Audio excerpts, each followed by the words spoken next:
This is a video on how to add a scrolling score to your music video. There's many different ways to do it. There's many different tools you can use to do it. You're going to need a DAW, which is a digital audio workstation, which is a complete recording studio in your computer. And you're going to need video editing software, which is also a complete video editing capability in your computer. For our purposes, we're going to be using Cubase 12 Pro, which is a digital audio workstation, and we're going to be using PowerDirector video editing software. So, let's get started. There's two main ways to add the scrolling score to your video.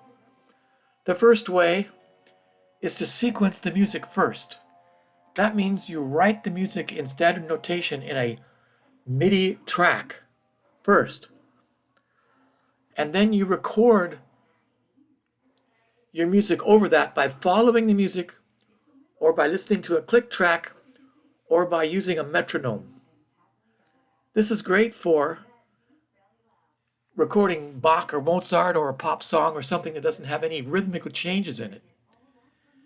But if you want to be creative and play some Liszt or Chopin or something that has a tremendous amount of rhythmical freedom in it, you're going to want to record your piece first and then synchronize your MIDI tracks to your pre-recorded recording. There's two ways to record your music first. You can either record an audio track or you can record a MIDI track. If you record a MIDI track, you're going to be step sequencing from a MIDI controller keyboard, which is like playing on the piano, and the computer is going to convert your playing into sheet music in the computer.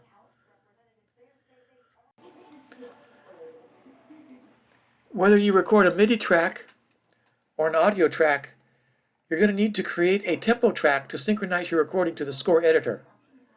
The technology of synchronizing this tempo track to your project is the same whether you have an audio track or a MIDI track. And now we're going to explain exactly how to go about doing that.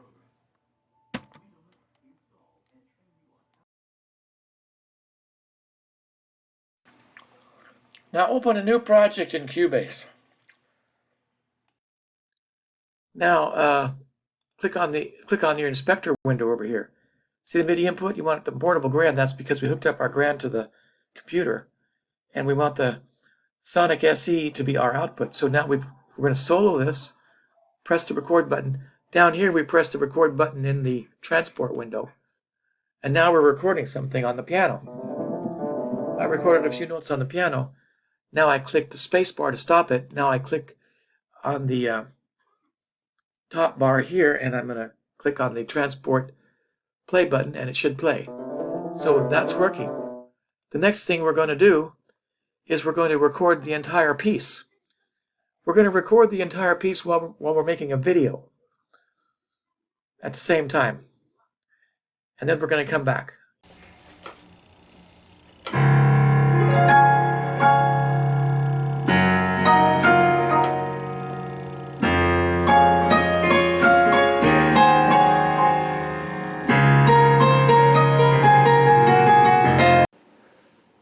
So what I did was I started the video recording. I started the computer recording, step recording, like I showed you before, and I recorded the entire piece. And now we're going to open the project up and see what it looks like. Okay, so here's our recording. We're going to highlight it, hit Control R, and take a look at it and see what it looks like. Looks like a complete mess, huh? What a mess. Well, let's play it and see what it sounds like.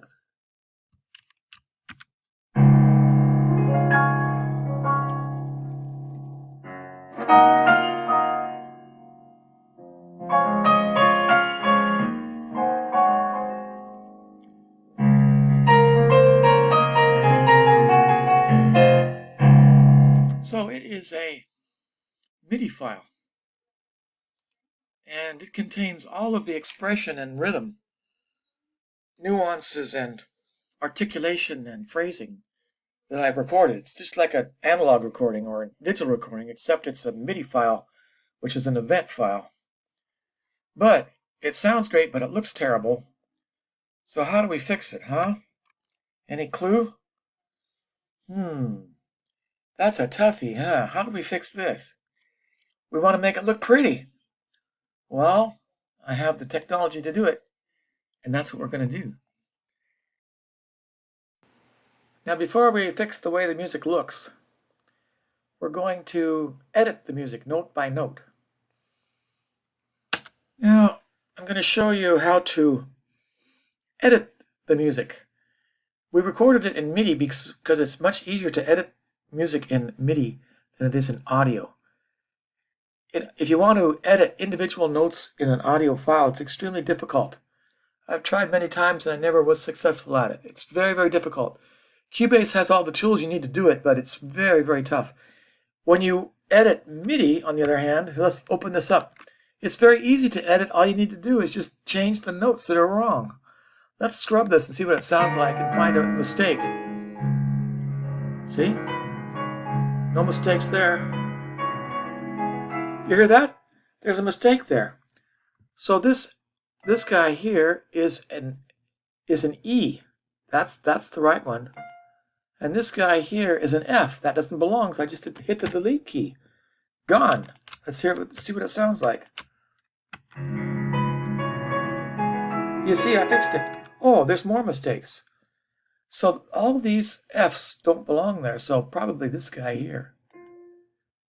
This guy is an F, boom, gone. Here's another one. F, boom, gone. Let's go on here. Oh yeah, here's an A flat. That doesn't belong there. That should be an A flat, should be an A. So I'm going to change this to an A3. Watch this. See, I changed it. Let's see what that sounds like. See, here's another A flat. Doesn't belong there. How'd that get in there? Huh? Snuck in. He snuck in there. A3. Okay, let's try that. Okay, we fixed that. Okay. Whoops, did you hear that? There's a mistake. It's a bad one. Very bad mistake. There.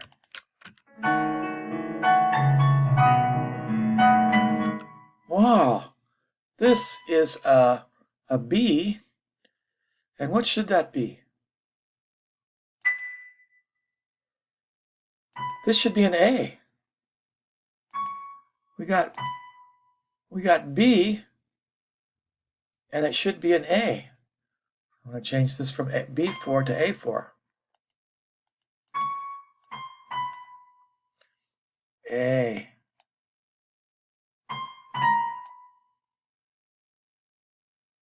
Oops.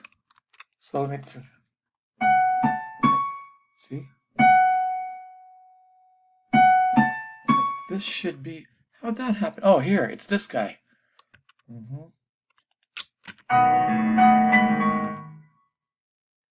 This should be an A.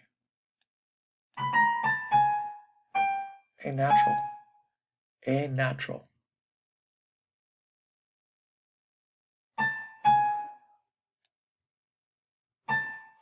Oh, this should be an A natural. A natural. Okay, let's see what that sounds. That's right, we fixed it, huh? There should be another note here. I'm going to copy it. I'm going to shift it up. And I'm going to put my cursor here and paste it. Now here, let's try this. I fixed it. Well, these notes aren't exactly together, huh? This is on 49.8.1, and this is on 49.8.55. I'm going to change this to 55. Watch this. I go over here. I change the 0 here to 55. That's going to put the two notes together. Here we go. All right.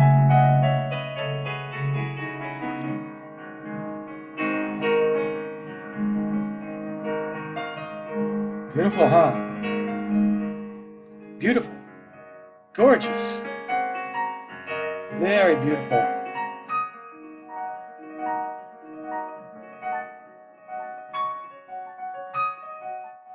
Okay. So the point is, we go through the whole piece and we fix all the mistakes. Now that we've done that, we can beautify the piece. First, we need to create a sequence of the entire piece. That means we write the music in the computer in standard notation form. We're going to sequence the entire project. We can go here and add track, or we can go here, click on the little plus sign, and we're going to add MIDI track. And we're going to call this display. Okay, now make sure that you're in linear mode. Here and here you can change to linear or musical mode.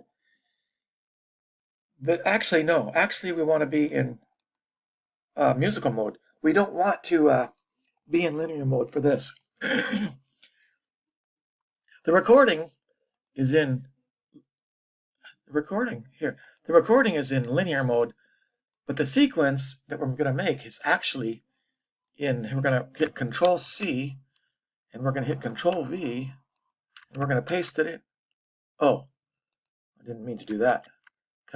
Highlight Control V, and you see there it is. We copied it, and what we're going to do now is hit Control R, hit Control A, and then the delete key. So I deleted the contents of the piece. We're going to go into scores for this display, and we're going to go into settings, and we're going to change from single to polyphonic.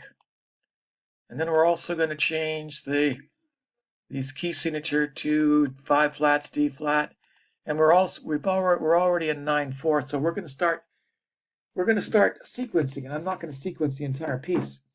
I'm only going to sequence the first 4 or 5 measures to show you how to do it. There's lots of videos on YouTube that shows you how to sequence stuff. So sequencing means we're going to write the music in a computer form right in here. So here we go. Now we're going to sequence the piece. Here's our MIDI track that we just created. We just opened up a new MIDI track here, and we're going to hit Control R, and we're going to go into scores, settings, and we're going to make sure we have 2 voices per staff. The reason we need that is because the piece we're working on has 2 voices per staff, and most piano music has 2 voices per staff. Only Cubase Pro has more than 1 voice per staff, so if you don't have the Pro version of Cubase, you're SOL.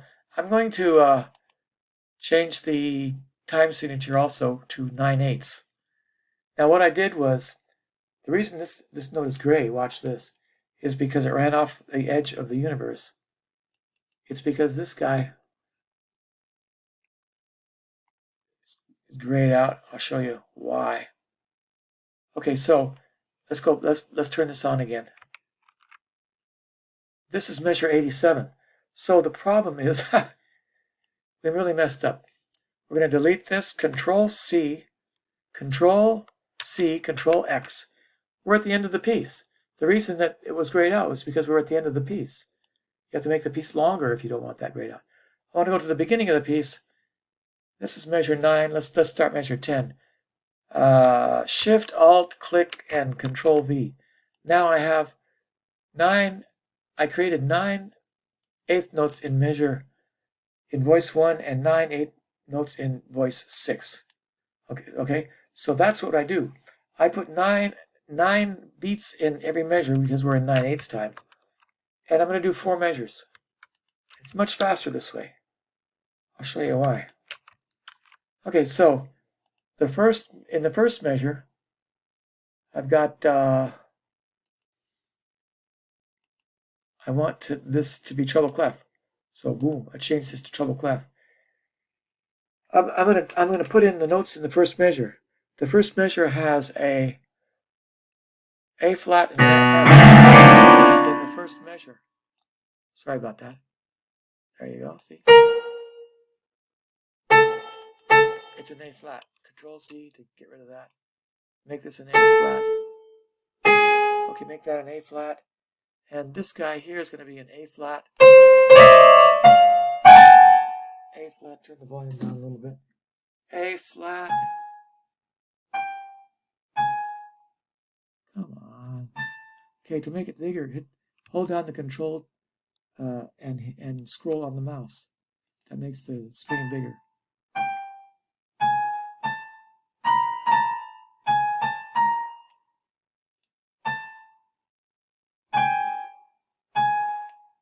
Okay, so actually I don't need those, so I delete them. It's faster to delete notes than it is to add notes. I'm going to, so I made a mistake. I want to put this in voice 2. So I'm going to put, move this to voice 2 and put in an A flat and an F. There. And I'm going to delete this. Actually, I'm going to delete all these. You don't need all those. This is supposed to be a bass clef, so I'm going to change this to a D flat, D flat, put in another D flat down here, come on, D flat.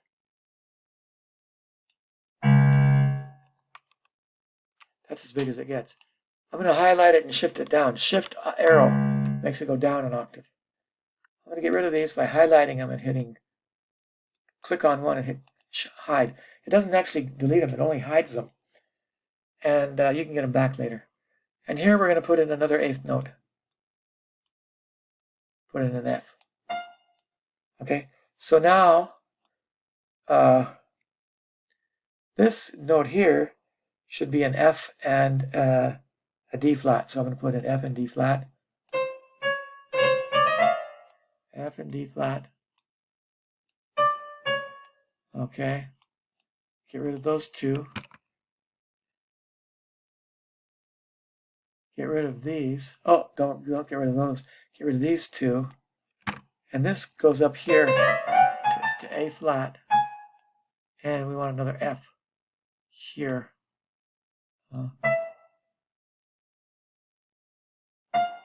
And these are tied, so I use the glue tool to tie these together. Boom, boom. Now I want this note to be longer.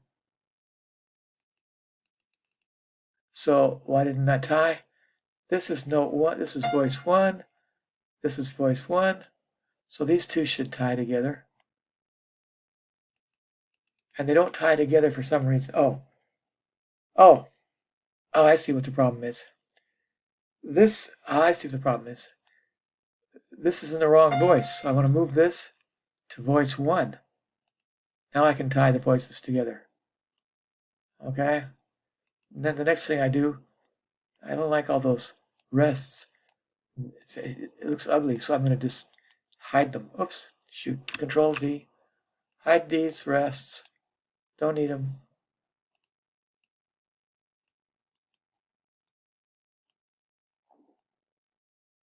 Okay, now, the next thing we're going to do is make this longer to fill up the whole measure. So I go up to the length here and I increase the length till it fills up the whole measure by using the mouse scroll button. Okay, there we go.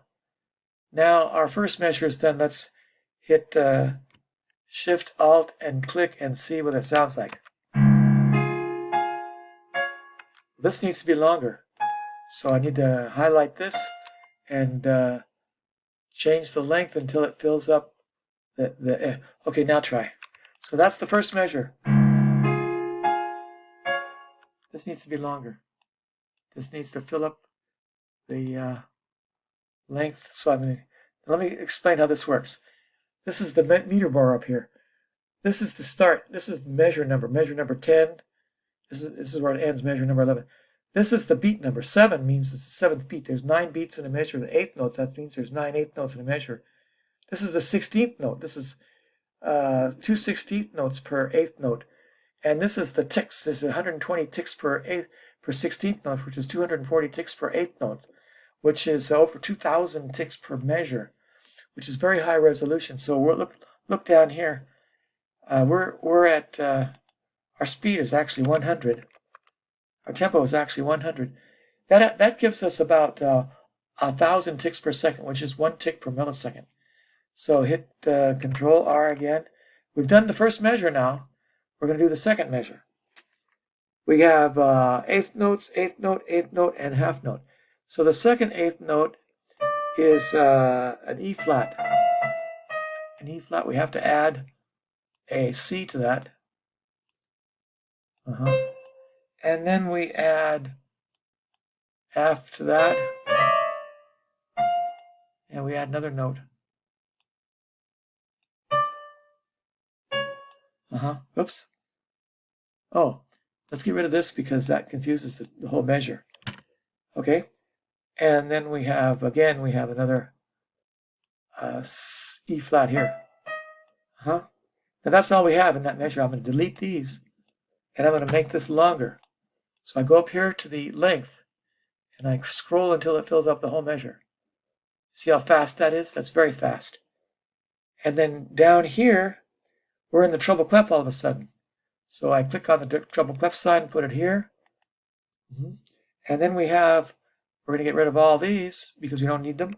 And we're going to put the G flat, and A flat here. A natural. Oops, I put it in the wrong spot. Oops.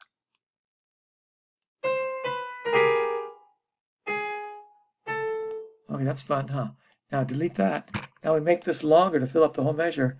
Go up to the length and change this from a 1 to a 9. There you go. Now we've done the second measure. The second measure is done. Now we're going to do the third measure. The third measure has 3/8 notes and some duples, huh? Well, a duple is the opposite of a triplet. A triplet is 3 notes in the space of 2, and a duple is 2 notes in the space of 3. So we're actually going to get rid of all this. We don't need it in this case. So we have D flat and E flat here. D flat and E flat. Oops. This right here. D flat and E flat. And we want to duplicate this one. We want the B flat there and a C here. Now here we want a dotted eighth note, because if you do the math, a duple in 9/8 time is actually a dotted half note. So we want D flat, F, and D flat. But D flat. The F, in our case here, is actually tied, so we just tie this together here. And then there's another voice. The other voice has B flat, so we go to voice 2. We put in a B flat right here. Right?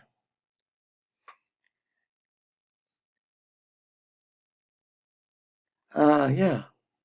Right here.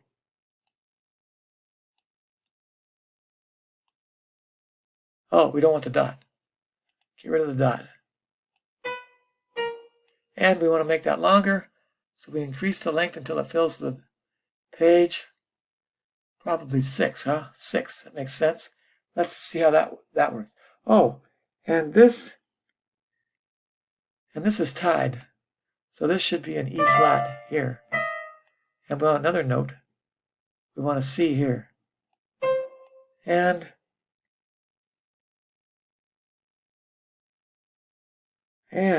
on top of that, it's tied. Let's try it out and see what it sounds like.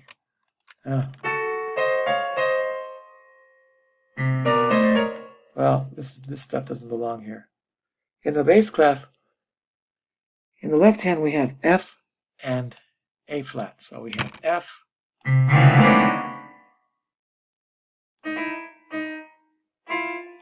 and A flat. Now we're going to increase the length on that until it fills the whole measure, because that's what it says in the book, from 1 to 9. Oh, That's treble clef, huh? So there should have been a treble clef sign right here. All right. So we actually goofed. So this should be a natural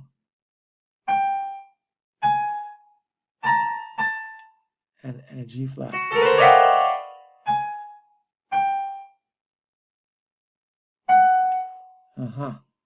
And this should be an A flat and an F.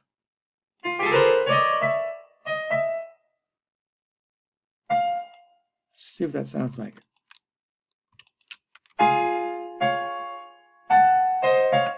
Now what went wrong here?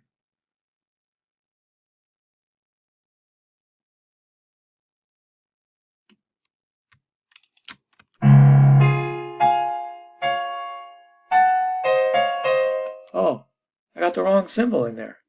You see? Yeah, crazy, huh? Oh my God. So this has to come down an octave. Crazy, crazy, crazy, crazy. I've made so many mistakes. That's right. Now this is a D flat, not a D natural. That's right.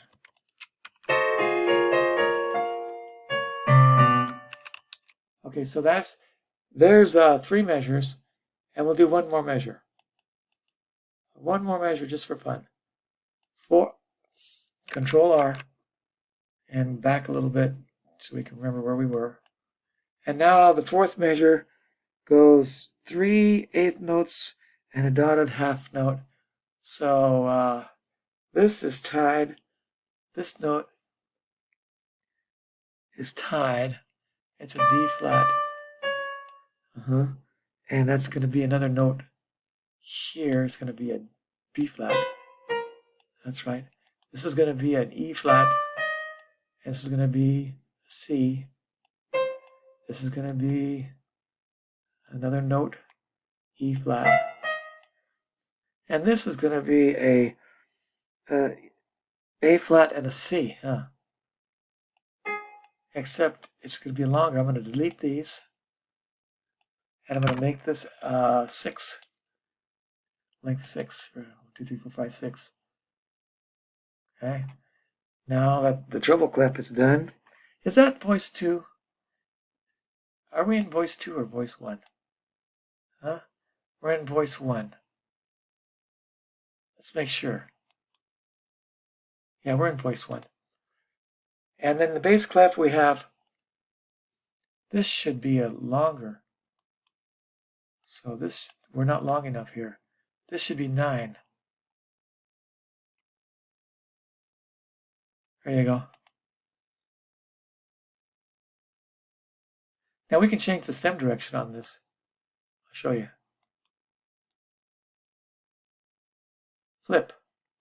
See, much prettier. So we're doing that just to make it look pretty. Get rid of these, we don't need those.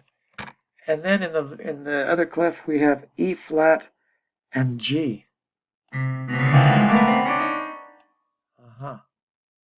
Flat. E flat and G flat. But it's 9 beats long, so we're going to highlight that and change the length to 9.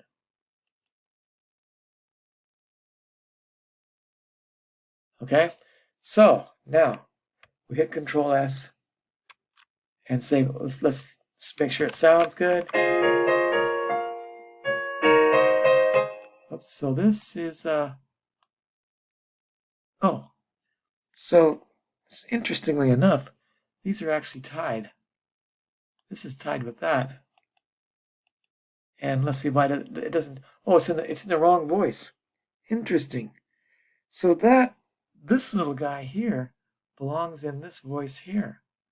So I'm going to have to change it to voice 2 in order to tie it. Yeah, you see, I have to tie that together. I can't tie different voices together. They have to be in the same voice. And then I'm going to tie this one too. How's that sound, huh? Now here we go.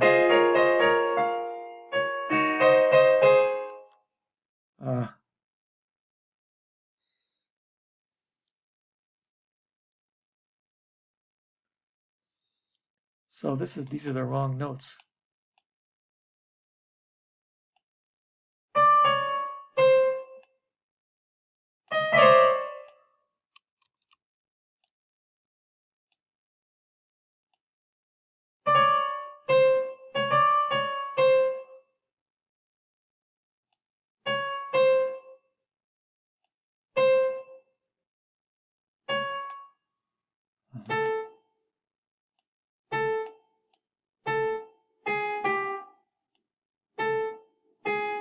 Try that, huh?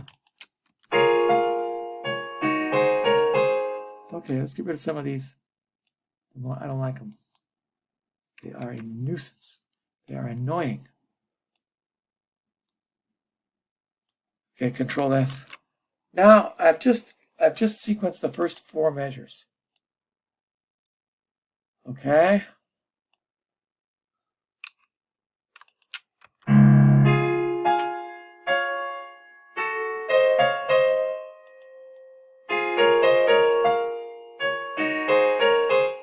Okay, that looks good. Now we're going to sequence the entire piece. That takes a few days. Now the sequence has been finished, and we're going to synchronize the sequence to the recording.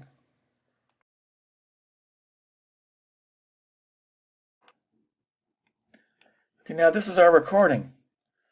It's a MIDI file, and we're going to play it and see what it sounds like. I'm going to get rid of this. Don't need it.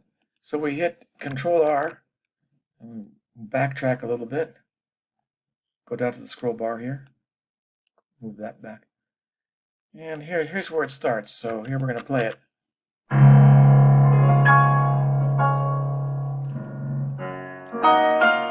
That's right, okay. So notice that it's very expressive and very musical, and it captured all of the phrasing and nuance that we recorded in there, but it also looks terrible. So what we want to do is we want to fix the way it looks by quantizing the notation without changing the underlying recording. So what we do to do that is we, first of all, we get rid of this. We don't need this. It's going to confuse us. We're going to go into the file here, and we're going to import our sequence that we made earlier. Tracks from project. We're going to dig it out. It's here. It's in this guy. And here it is right here, MIDI 2. We go down to the bottom, click OK. Don't worry about that. Go back up to the top, and we're going to line it up. Okay, so this is the beginning. This is the beginning of the piece. We want to line it up. So we hit Control and the right arrow until it's lined up. And where does the piece start? The piece starts right. The piece starts there. So we want this to go here because there's a measure of nothing, huh? And we want this to go measure 13. How do we get this? This is the beginning of the piece, right? We want this to start at measure 13 where our sequence starts on measure 13. So to do that, we go to Add Track, Add Tempo. We need a tempo track. We're going to add a tempo track so we can change the tempo. Okay, so don't forget here, we're in musical mode. We don't want to change anything here. Here we're in linear mode. We want to change the tempo of this without changing the tempo of that. So this is in linear mode, this is in musical mode. Here's our tempo. We grab the drawbar, we draw a tempo in there. We want this to go to measure 13, so we start back here, and we move that to 13. Now, the reason it didn't go is because we didn't start back far enough. We need to move back farther. Okay, so here we go. Measure, what? Oh. Well, we could start measure 12. All I gotta do is hit Control. So we're gonna start measure 12 instead of measure 13. Okay, So now let's check it out. Here we go. Boom. And here we go. Let's see. Yeah, that works. So now what we want to do is we want to find where measure 14, where measure 13 is. This is measure 12. Let's play it. What the hell did that do? I don't want that.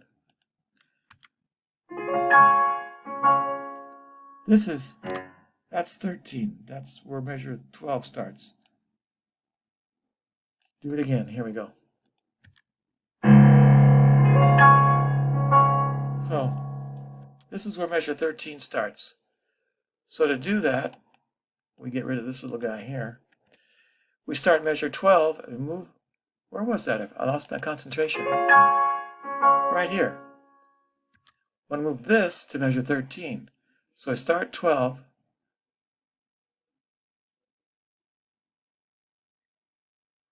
There. There. Whoops. Okay. So now let's see. Okay. Now let's see what they look like. Now, they're not going to look perfect the first time you do it. So we're going to hit Control R, and we're going to go backtrack a little bit, scroll it back. The first measure here,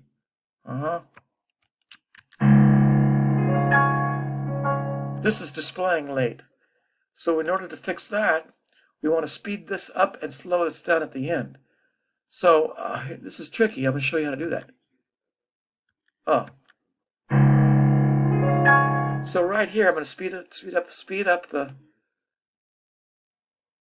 little bit, and I'm going to slow it down again to put the right back. So that might work. Let's try that.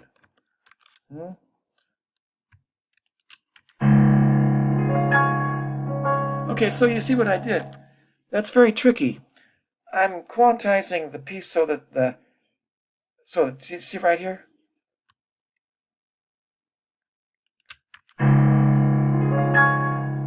Beautiful, huh?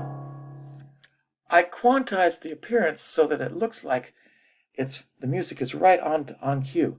Now where's the next measure?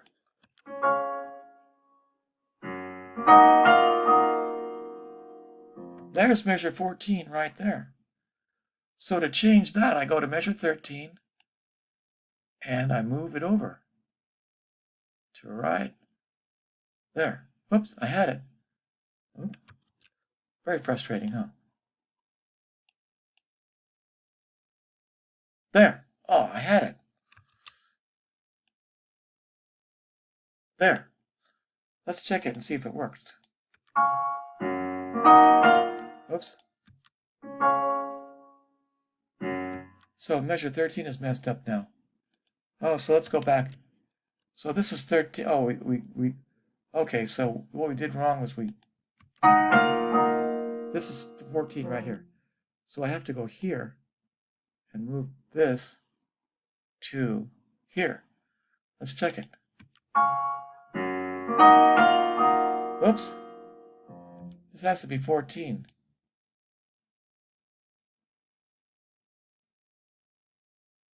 I'm lost.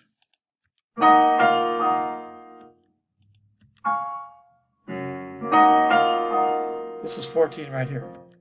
We want 14 to be right. Get rid of this little guy. 14 to be right there. How's that? Okay. Now let's take a look and see what it looks like and see if it lines up. Hit shift to get both of these. Okay, let's go back a little ways and see if we got it. Huh? Go back a little further. Okay, so I'll go up, scroll up, and we've got to go back a little further. Okay, let's check it again.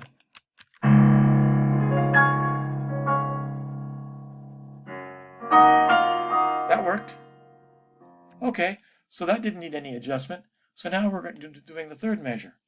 Where is the...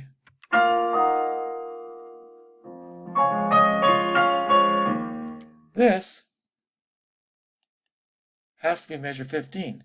So to get that to go to measure 15, we move this. There. Now let's check it and see what that looks like. Put the cursor here, Control R. Good.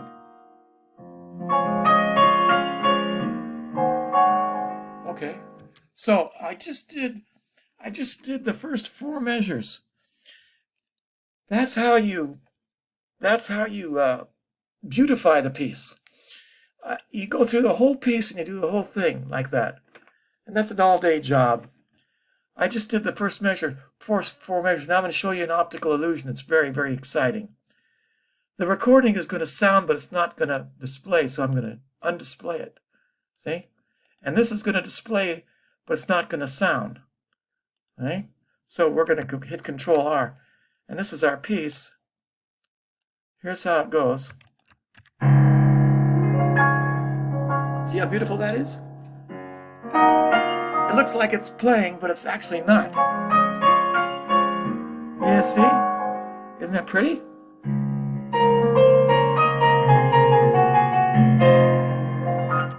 So now look what we've done. We've done the first few measures of the piece. I think about 10 measures. We've synchronized the 2 tracks together. I'm going to play just, okay, I'll play them both, show you how it works. Whoops. Come on. So you see they're synchronized. See this? Looks good.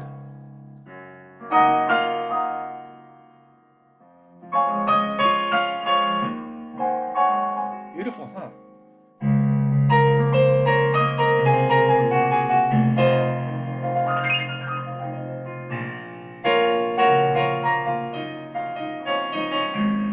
Those aren't ready yet.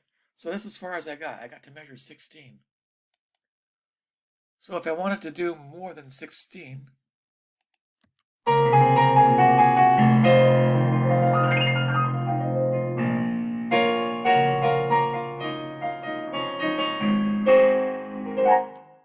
I'd have to put 17 over here.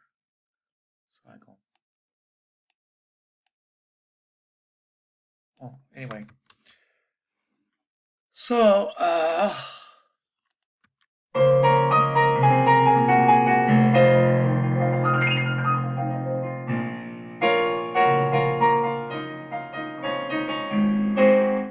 so 17 would go here,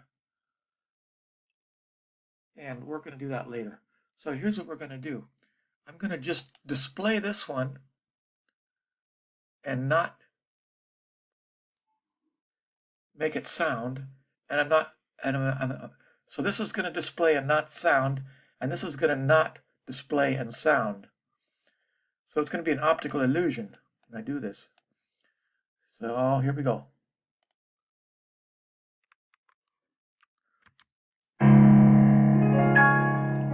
See that? There you go. Get rid of all these.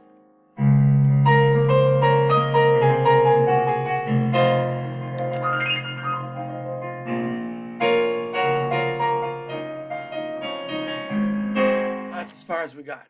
So that's how it works. So now I've done the entire piece. I've synchronized the entire piece. Took me a few days. I'll just show you some of the highlights of what I've done. Here's where it starts, huh? So I'm going to highlight this one, and we're going to see how it sounds.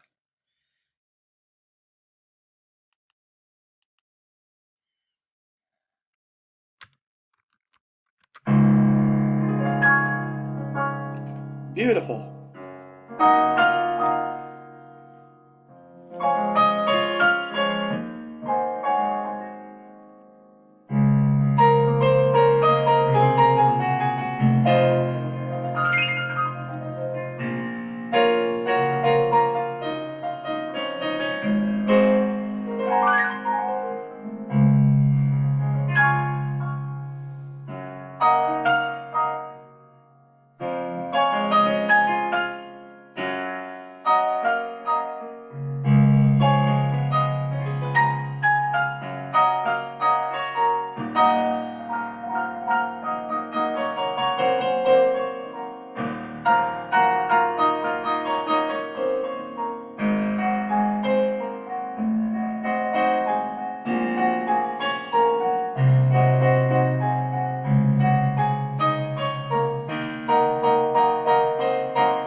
Now we're going to add orchestration to the piece. And this is how we're going to do it. The next thing we're going to do is we're going to add some instruments orchestration to our piece. I added strings, brass, and timpani. And I'll show you how I do it. I click on Add Instrument. I add instrument. It's Contact 7, which is a interface to Audio Imperia Nucleus, which is a cinematic orchestration library. And I just added the track, and I called it, I added 3 tracks. That's how I did it. And here, I wrote some notes in here. These are the actual chords that Debussy is using. If you're a beginner, what you should do is you should space out your notes. You hear that? Beautiful, huh? Beautiful, huh? That's gorgeous. See, Debussy really knows how to write gorgeous music. Let's play that again. Let's just play the chords. It's so pretty. Hear that? That's beautiful, huh? Isn't that pretty?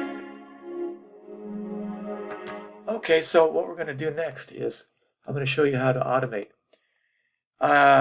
You click on it and you open up the key editor and you change the controller to modulation here. And then down here you're going to see your automation. You can change the automation. I'm going to use the line tool instead of the draw tool. And here we go. Watch this. See? Make it louder. Make it softer. Make it louder. Make it softer. Make it louder. And softer. You're the artist. You can do anything you want. And let's see what that sounds like.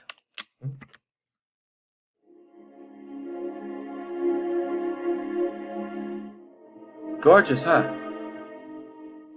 Wow. Okay, that's absolutely gorgeous. Now I'm going to close this and go back to our project. So that's how you add strings. You just add chords measure by measure.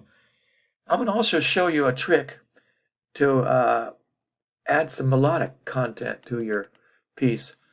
I'm going to go here and click on our original recording. I click R, and there's some melodic content in here. I'm going to show you, starting on measure 36. Here, this is melodic content right here. So I'm going to copy this. This is a melody. I copied that, or you can copy the whole thing and it's just erase the bass part. It's better to copy the whole thing because sometimes the melody doesn't start right on the note. I copied the 2 measures. I hit Control C. I exit out of this.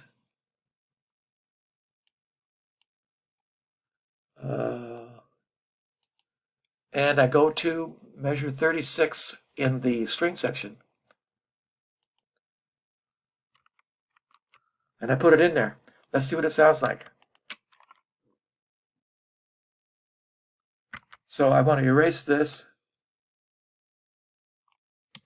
and put in what we just copied in there.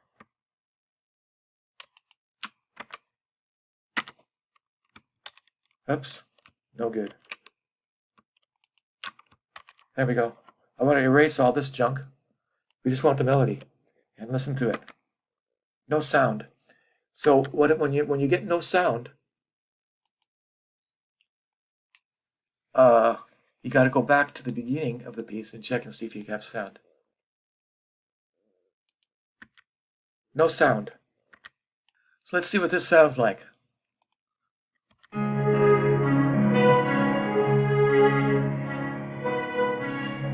Let's go into the automation and see what that looks like.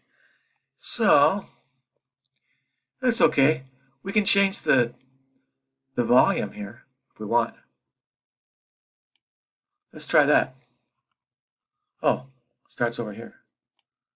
Let's try that and see what that sounds like.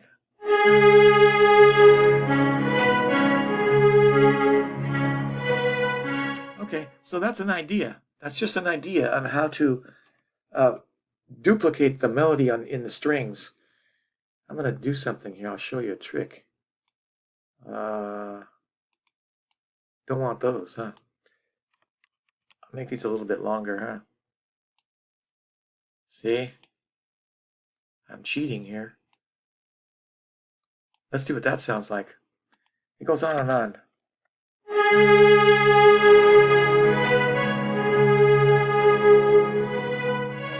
You see what we did? Okay, so that's just an idea on how to add strings to your piece. Next thing I did was I added, click on the little X. I added brass and timpani to do the same thing. Now here's the problem. If you record at too low of a volume, then later on in the piece you won't be able to record at a very high volume. So see what I did? I keep my volume right around 0. That's fine. You can go a little hot if you want. And then I added strings and brass and timpani to my orchestration. Now it's very important to make sure that you've synchronized, you've quantized your piece to the measure so that you can add orchestration to your piece. Otherwise you cannot. So I synchronized the tempo map to the piece. And then I added these instruments to it. Also, remember when I told you how to create your MIDI file, see this? I forgot to mention that the reason you need, go into settings, the reason you need polyphonic is because you want 2 voices per staff. And the reason you want that is because Debussy's piece here has 2 voices per staff, and most piano music has 2 voices per staff. See? There's a voice there, there's a voice there, there's a voice here, there's a voice there. You can tell by which way the stems go, which voice you're in, and you're going to need that. If you don't, and only Cubase Pro has it. If you don't have Cubase Pro, you're SOL. You're not going to get very far. So I forgot to mention that in the last video. And with the string track, I don't need that many voices. So what I did was I just split it.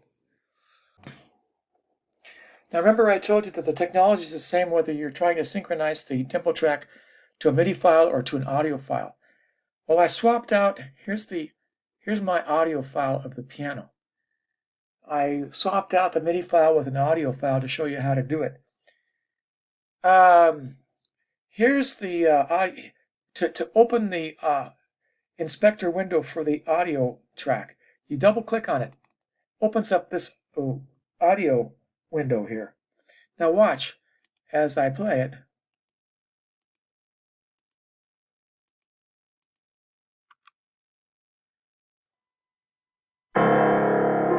See? See that? So I'll close it down and open it up again for you. Now look what happens. It starts here. It starts here, but we want it to start at measure 9 or 10. So I take the tempo at measure 8 and I move it until I get the transient right there. You see what I did? You see? The transient is now on measure 10. Now where's the next one? This little tiny guy right here. This little tiny transient right here belongs on measure 11 right there. So what do? I start measure 10 and I change the tempo until that little guy is at measure 11. Keep going, keep going, keep going, keep going, keep going. Let's see if that worked. Let's go back to measure 11 and see what happened.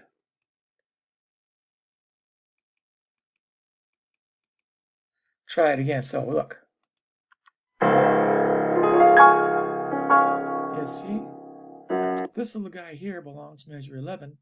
So I'm still not done. I have to go to measure 10, and I have to make it go a little farther.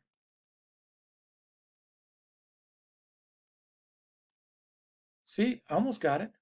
Very close.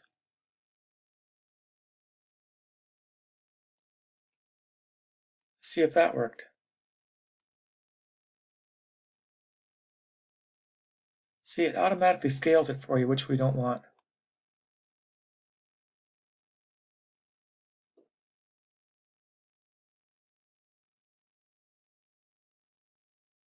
There. Let's go back and see what happened. So here's measure 9. Here's 10. It didn't work, so I'm going to hit Control Z and go back and do it again. I'm going to close this down and open it up again. How do we get that far? Oh, it's way too big.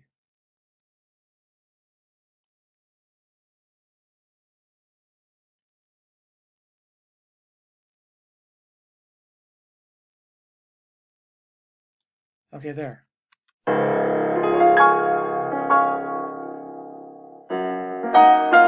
See, there you go. This guy has to go measure 12. So we start measure 11 and we move the audio until we hit measure 11.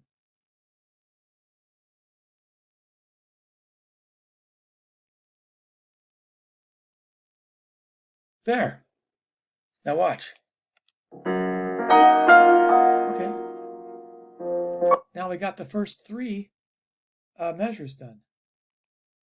Let's go in here and see if it's lined up. Let's go back and see if it's lined up.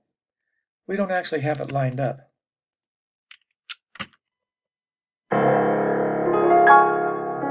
Yeah, see? Okay, so the point is that the technology is the same. Cubase also has a feature called Tap to Tempo, in which you can tap the tempo in. They also have a feature called Automatic Tempo Detection, but those features work real well for pieces that don't have a lot of variation in the tempo. If you really want to get serious, you have to do it by hand. This is the method to do it by hand. I use a program called Screencast-O-Matic. It's a screen capture program to capture everything on the screen. PowerDirector also comes with a screen recorder. So you can use any screen recorder you want to capture the screen. When you capture the notation, make sure you have the audio turned on because you're going to need that.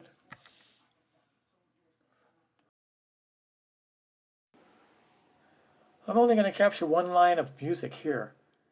You see the dotted lines? Because I like one line. You can do 2 lines, 3 lines, or 4 lines at a time if you want. And you don't have to worry about the aspect ratio of the capture because the video editing software is going to scale it to the width anyway, which I'll show you later.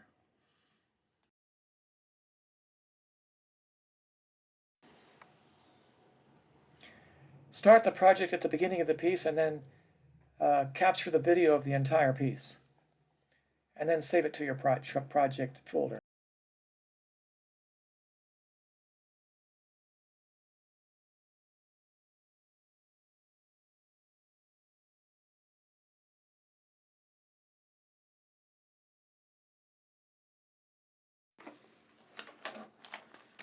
Now we're going to open the mixer. We open the mixer by hitting F3.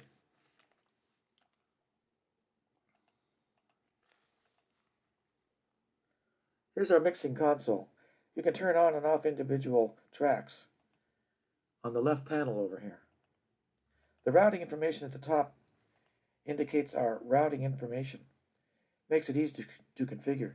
This is how we create automation. We click on the W in the piano track, and that's going to automatically record our slider activity.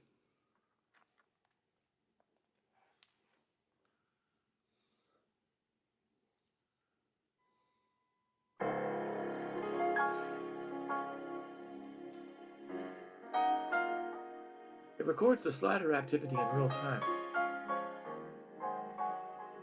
We can either do it this way or we can do it by hand using the controller window that we demonstrated earlier in the video. Now we're going to move the slider up and down, and it's going to record the slider activity. So there you go. Then we're going to go back and watch what we've recorded.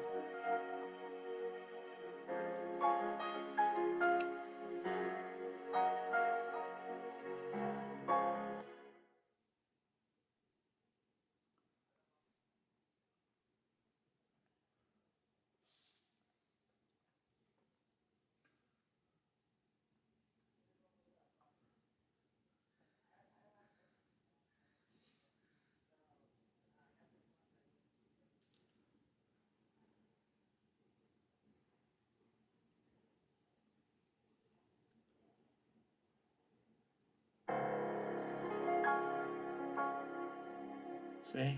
Watch the activity of the slider that we recorded.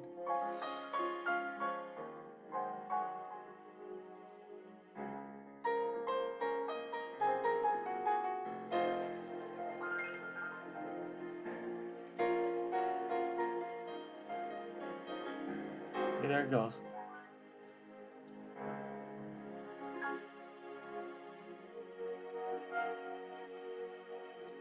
Most beginning mixers make the mistake of turning up the volume on an instrument that they can't hear too well. What happens then is that it drowns out the other instruments. And then the mixer turns up the volumes on those instruments because they can't hear those. And it makes a big mess. Here's some tools you need to use to mix properly. We have a gate which allows only certain sounds to come through at level, a compressor, and here's our mixer, here's our EQ. This is the powerful tool we need to use to shape our wave. We have a de-esser, which is important to use if we've recorded acoustic instruments, saturation and limiter. You're going to need those when you record all kinds of different types of instruments. Now we're going to go in and compare two instruments at the same time. Click on Advanced. What we're going to do here is we're going to compare two instruments at the same time so we can shape their waves so that they don't collide with one another. It's the second most common mistake that mixers make, is they try to mix by ear. So here we have a visual representation of the wave, which makes it very easy and very powerful to mix two instruments together.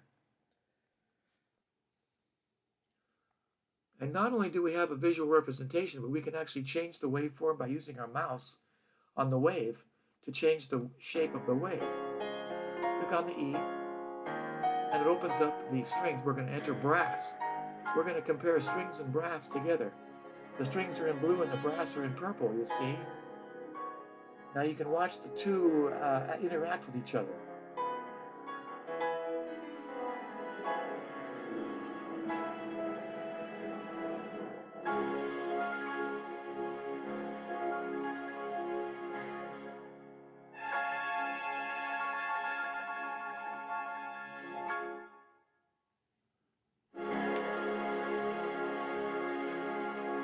I lower the high frequency on the strings and the brass because we don't need them, you see. And we can leave that space available for other instruments that are in a higher frequency.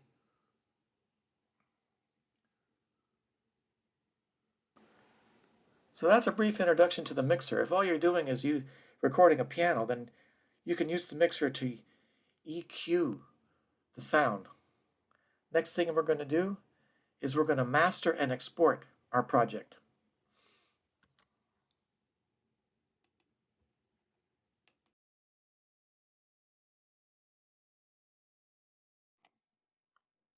So you solo, S stands for solo here, the instruments that you want to export. So I'm going to export the piano. This is the recording of the piano that we made, and the brass and strings instruments. And then we we go to File, Export, Audio Mixdown. This gives us a wide range of parameters that we can use to export our project. Now, we're going to use 48,000 hertz 32-bit because we're going to import it into a video editing software. This gives us the name of our mixdown. I always put the date in there because that helps me later on in determining what mix I actually did. And the file format is a WAV. You can do all kinds of stuff. You can do MP3 here or WAV, but we want WAV because we're going to import it into our. And then all you do is you go down to the bottom. I'll move this up so you can see. You go down to the bottom and you click boom, export audio, and then it will export your audio. There. I've already done it, so I don't want to do it again, but that's how it's done. Now we are finished with our project, and we're going to import our finished product into video editing software. Here we go.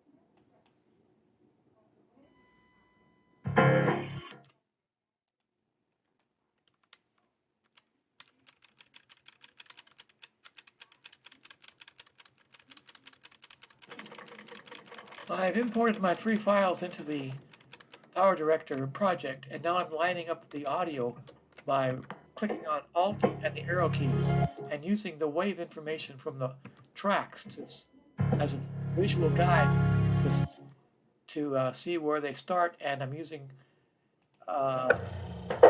there. So that's how you line up the tracks. So I synchronize all 3 tracks using that method. Okay.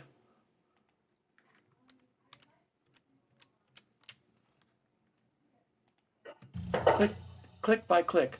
Every click is 1 frame, which is 30 milliseconds.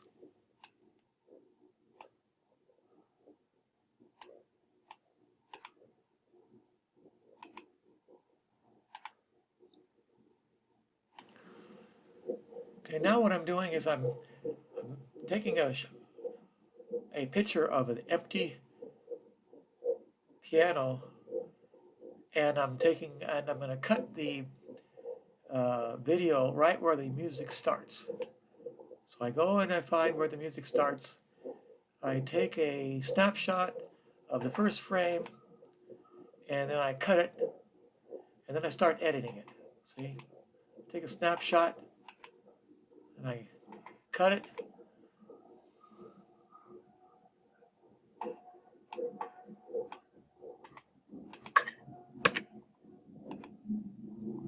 Put the snapshot in the placeholder, and then I start editing. I go to, first thing I do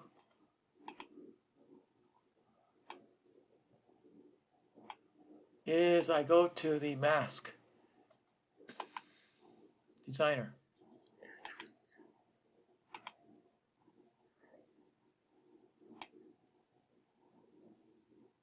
I'm putting in a picture of the empty studio there, and here I'm going to click on Mask Designer, and I'm going to put on a mask.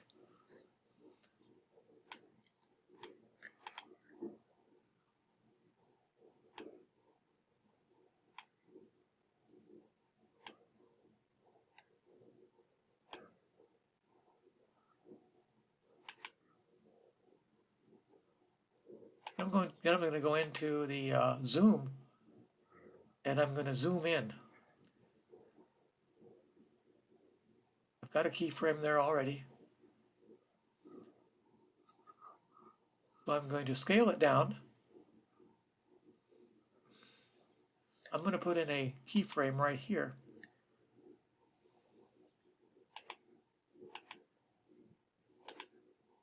I'm going to scale it down.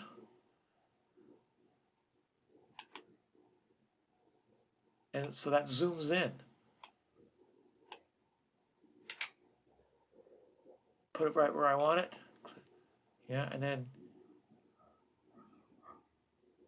put in another keyframe near the end. And duplicate that. Make a duplicate. And then check it out to make sure it works.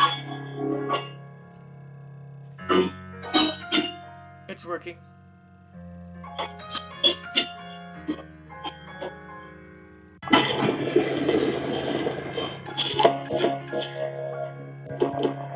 So that's it's actually working.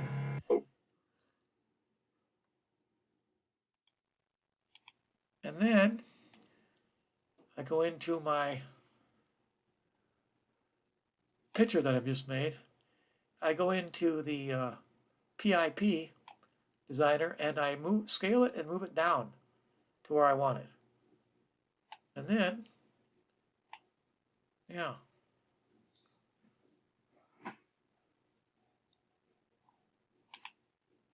Now we look at the position and the length and width of the PIP so that we can match the previous picture to this. See, we're putting in these numbers, we're writing down these numbers here, and we're going to put those numbers into the previous picture. See, here's the previous picture here. We're going to go into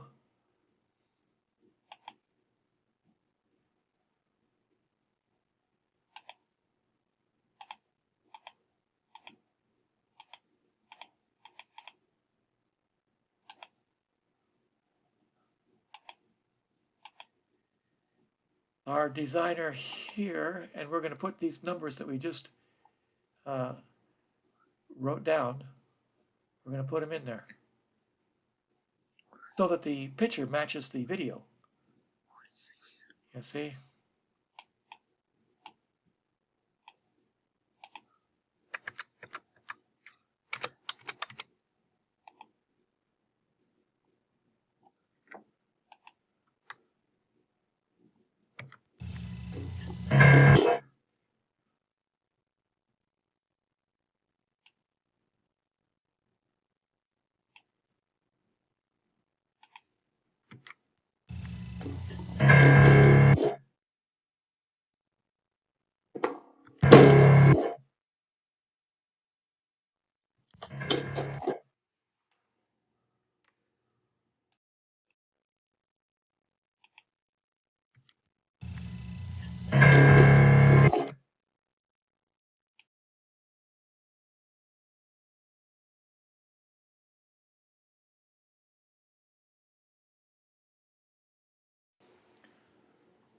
Now we're going to put in a color board behind it and we're going to mask it.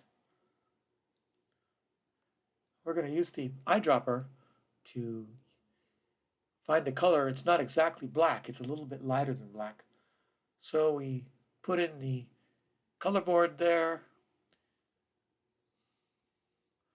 We go to the mask designer and we mask it.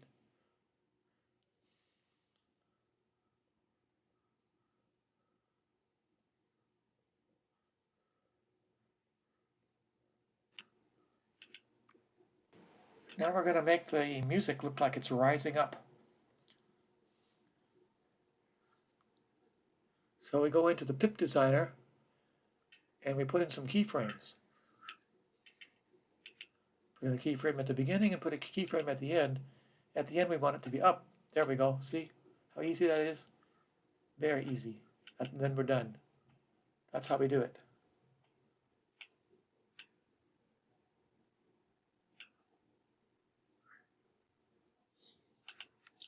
See?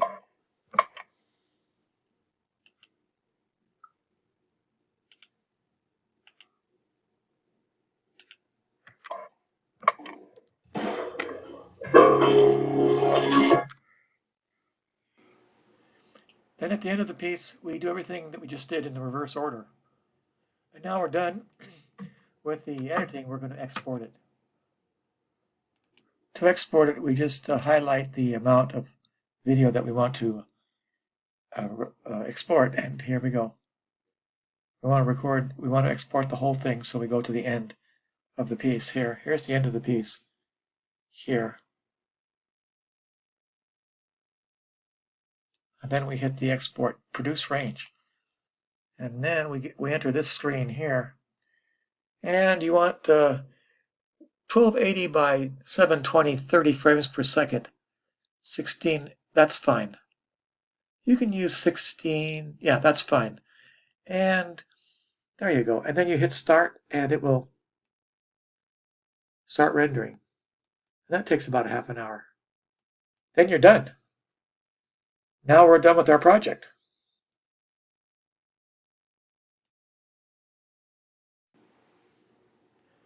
Now, please hit the like and subscribe button if you like this video.